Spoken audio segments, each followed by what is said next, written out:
मैं दिवाकर शर्मा दिवाकर फिजिक्स में स्वागत करता हूँ। आइए इस वीडियो में 2026 जो आईसीएसई बोर्ड एग्ज़ाम का क्वेश्चन पेपर था उसमें जो एमसीक्यू आया था उसको हम सॉल्व करेंगे। तो पहला क्वेश्चन आप देख सकते हैं, for a body to be in dynamic equilibrium its momentum should be zero, acceleration should be zero, kinetic energy should be zero, velocity should be zero. तब ये जो डायनेमिक जो वर्ड है ये दिखाता है द बॉडी एक्टिव है, move कर रहा है ना। तो इसका वेलोसिटी होगा, तो इसलिए ये नहीं होगा। वेलोसिटी होगा तो काइनेटिक एनर्जी भी होगा, तो ये भी नहीं होगा। और वेलोसिटी है तो मोमेंटम भी ज़ीरो नहीं होगा। अभी ये बच गया एक्सेलरेशन शुड भी ज़ीरो, है ना। तो वाकई जो वेलोसिटी होता है वो यूनिफॉर्म रहता है, सेम वेलोसिटी में जाता है, इसलिए एक्सेलरेशन ज़ीरो हो जाएगा, v minus you by T, है ना। तो उसको दूसरे तरीके से भी हम देख सकते हैं कि net force should be zero for the body to be in equilibrium. अब फोर्स ज़ीरो होगा तो एक्सेलरेशन भी ज़ीरो हो जाएगा, क्योंकि force is equal to mass into acceleration होता है। तो इसलिए एक्सेलरेशन शुड बी ज़ीरो। तो ये आंसर है, समझ में आया। ओके, अभी नेक्स्ट है the energy transformation in photosynthesis in plants. तो प्लांट्स फोटोसिंथेसिस में क्या करते हैं, लाइट एनर्जी लेके फूड प्रिपेयर करते हैं, है ना। तो लाइट से फूड यानी कि केमिकल होना चाहिए। तो पहला ऑप्शन हीट टू केमिकल, ये नहीं है। केमिकल टू लाइट नहीं है, लाइट टू केमिकल, तो ये सही है। केमिकल टू हीट भी नहीं है, तो सी ऑप्शन करेक्ट है। Next question, the velocity ratio of a block and tackle system of two pulleys with effort in the upward direction. Actually दो पुली है तो वेलोसिटी रेशियो 2 होना चाहिए, लेकिन यहाँ पर देखिए एफर्ट अपवर्ड डायरेक्शन में, जो कन्वीनियंट डायरेक्शन में जब लेते हैं तो ये सही रहता है, लेकिन जब अपवर्ड डायरेक्शन में एफर्ट है तो हमें क्या करना पड़ेगा, एक फिक्स्ड पुली लगाना पड़ेगा ताकि नीचे करे। तो इधर दो पुली और इधर एक पुली, तो 3 पुली लग रहा है, तो वेलोसिटी रेशियो 3 हो जाएगा। तो सी ऑप्शन करेक्ट है। अभी refractive index of medium B with respect to A is, अभी रिफ्रैक्टिव इंडेक्स का फॉर्मूला क्या होता है, sine i by sine r, है ना, ये होता है। और वाकई में ये जो आई होता है वो फर्स्ट मीडियम में और आर होता है सेकंड मीडियम में, तो ये सेकंड मीडियम का रिफ्रैक्टिव इंडेक्स होता है। तो सेकंड मीडियम बी है क्योंकि फर्स्ट मीडियम ए है, तो इसलिए sine i by sine r. तो आई क्या है इसके लिए, तो फर्स्ट मीडियम ए है, तो एक्चुअली ये नॉर्मल है, इसलिए incident ray and the normal, ये है angle of incidence, that is 90 minus 30, that is 60। तो साइन 60 बाई इसका आर, अभी ये रिफ्रैक्टेड रे और ये नॉर्मल, तो ये आर है, तो 90 माइनस 45, ये सही है, ये 45 ही आएगा। सो साइन 45, तो आंसर हो जाएगा sine 60 by sine 45।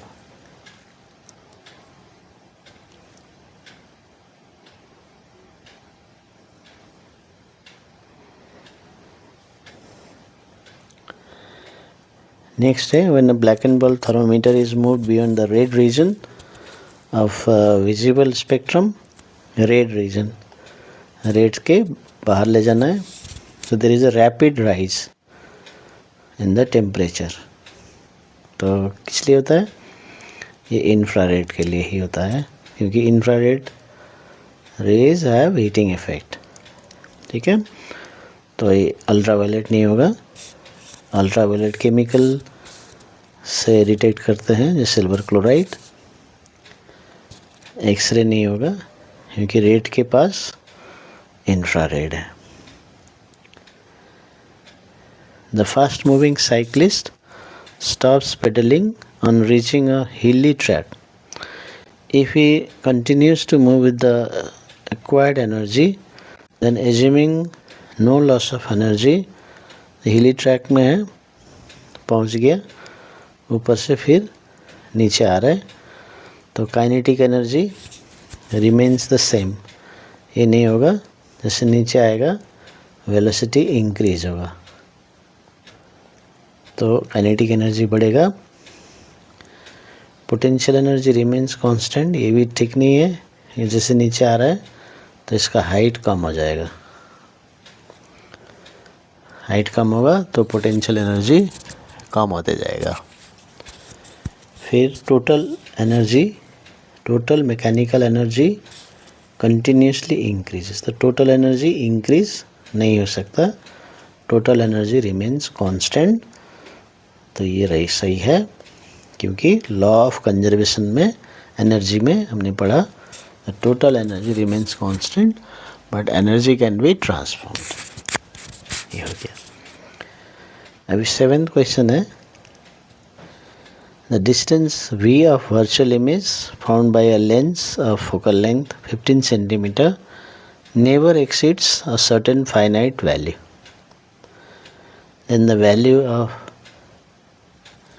then the finite value will be क्या होगा? Less than 15, between 15 and 30, less than और इक्वल टू 30, लेस देन और इक्वल टू 15।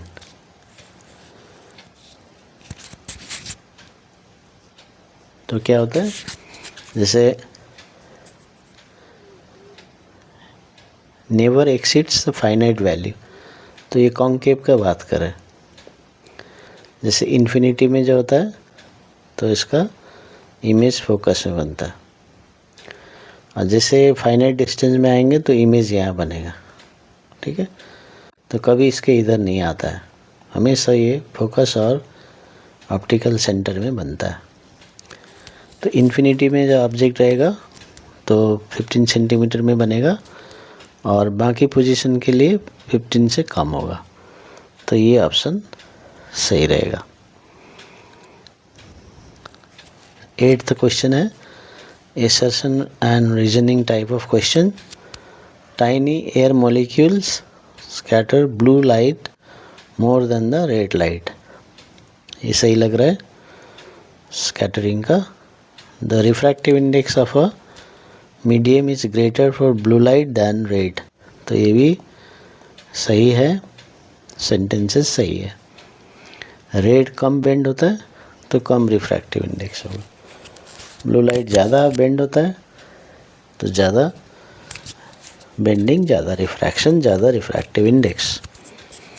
तो इसलिए A is true R is false ये नहीं होगा, ए इज़ फॉल्स ये भी नहीं होगा, both are true and R is the correct explanation तो ये भी नहीं होगा। हाँ, ये सही होगा, क्योंकि जो स्कैटरिंग है वो रिफ्रैक्शन से लेना देना नहीं है, वो वेवलेंथ देता तो होता। तो इसलिए दोनों राइट है, लेकिन एक्सप्लेनेशन करेक्ट नहीं है।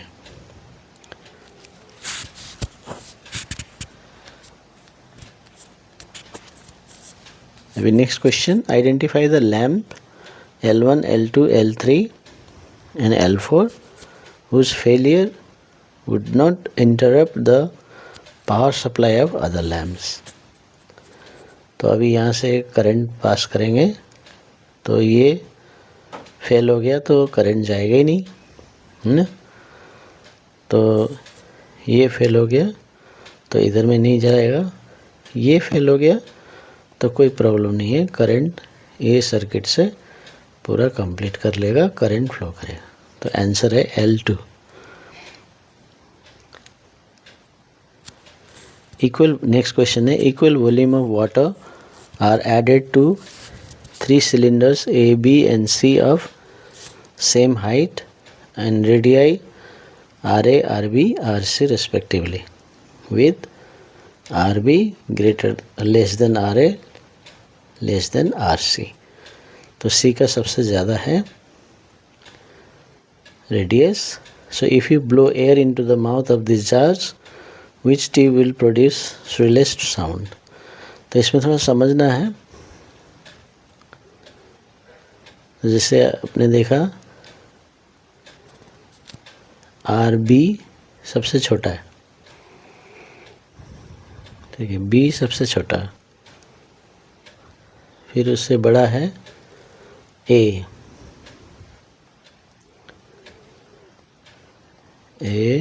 B और RC सबसे वाइड ट्यूब है ना। तो ये समझ में आ रहा है। अभी इक्वल वॉल्यूम ऑफ वाटर डालेंगे तो इसमें ऊपर में जाएगा, इसमें थोड़ा नीचे आएगा, इसमें बहुत ही नीचे आएगा C में, ठीक है। तो अभी क्या हो रहा है, जो B सबसे कम है रेडियस, तो उसमें पानी ऊपर तक जाएगा। तो ये length of the air column LA, ये LB और LC। अभी frequency is inversely proportional to length, तो जो सबसे कम लेंथ होगा वो ज़्यादा फ्रीक्वेंसी का होगा। तो अभी कौन सा लेंथ सबसे कम है, एयर कॉलम का, वाटर का नहीं, है ना। तो ये B का है, तो B में पानी सबसे ऊपर रहेगा, तो B का एयर कॉलम का लेंथ सबसे कम, तो फ्रीक्वेंसी सबसे ज़्यादा, तो फ्रीक्वेंसी ज़्यादा होगा तो श्रिलेस्ट साउंड आएगा। तो आंसर होगा B।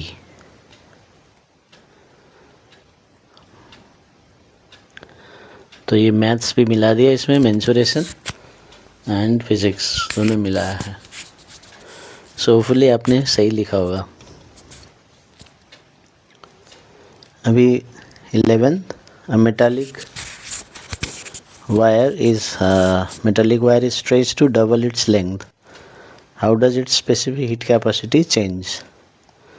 तो देखिए इसमें इलेक्ट्रिसिटी का और कैलोरीमेट्री का मिक्स कर दिया, लेकिन स्पेसिफिक हीट कैपेसिटी जो है वो मटेरियल के ऊपर डिपेंड करता है ना। टेम्परेचर इसके ऊपर डिपेंड करता है, मटेरियल टेम्परेचर,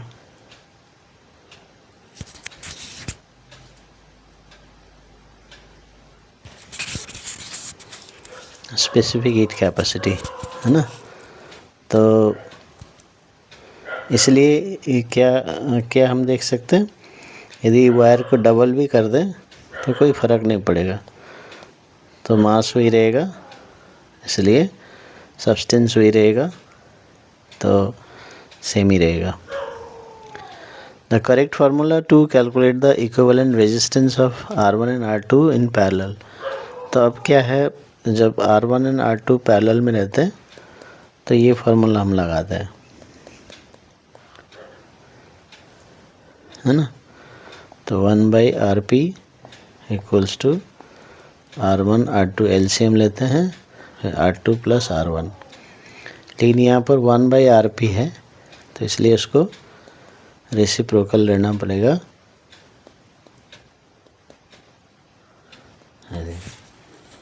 तो R2 × R1/R1 + R2, तो ये सही लग रहा है। 13. The top view of wire A is shown by cross mark X. The wire carries current into the plane of the paper. अंदर की तरफ करंट है, ठीक है। तो राइट हैंड थंब रूल लगाएंगे, into the plane of the paper, और ये ऊपर से देख रहे हैं हम लोग. So which compass is correctly aligned. तो अभी यहाँ पर करेंट एरी नीचे है, तो राइट हैंड थंब रूल या राइट हैंड ग्रिप रूल के हिसाब से तो मैग्नेटिक फील्ड ऐसे है ना. तो देखिए ये मैग्नेटिक फील्ड इधर होगा, इसका इधर होगा, तो ओनली वन ही सही है.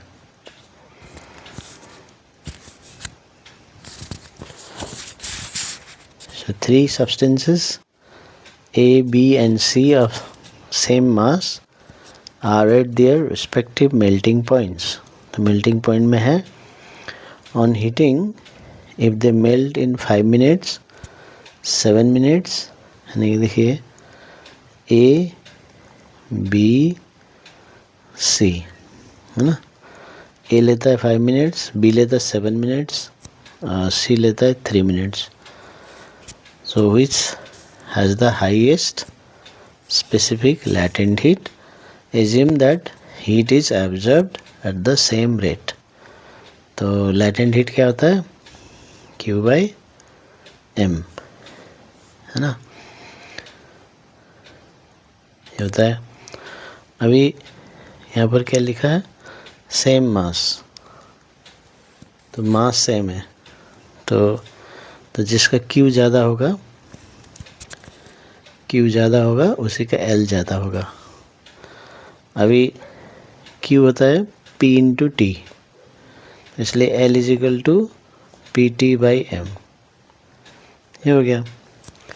तो अभी टाइम, इसका मतलब टाइम जिसका ज़्यादा लगेगा वो ज़्यादा हीट ले रहा है, तो ज़्यादा L होगा. तो इसलिए जो सबसे ज़्यादा टाइम कौन ले रहा है, तो देखिए यहाँ पर 7 मिनट्स B ले रहा है, तो B आंसर होगा. B ज़्यादा हीट ले रहा है, तो एक ही मास को पिघलने के लिए ज़्यादा टाइम लग रहा है, ज़्यादा हीट लग रहा है, तो उसका स्पेसिफिक लैटेंट हीट ज़्यादा है.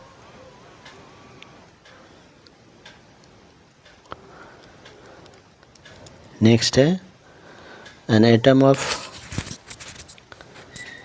lithium contains 3 electrons, 3 protons and 4 neutrons. Its mass number.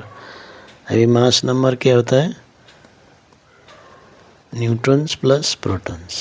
तो न्यूट्रॉन है 4 और प्रोटॉन से 3, 7 होगा. तो C is the correct answer. Thank you.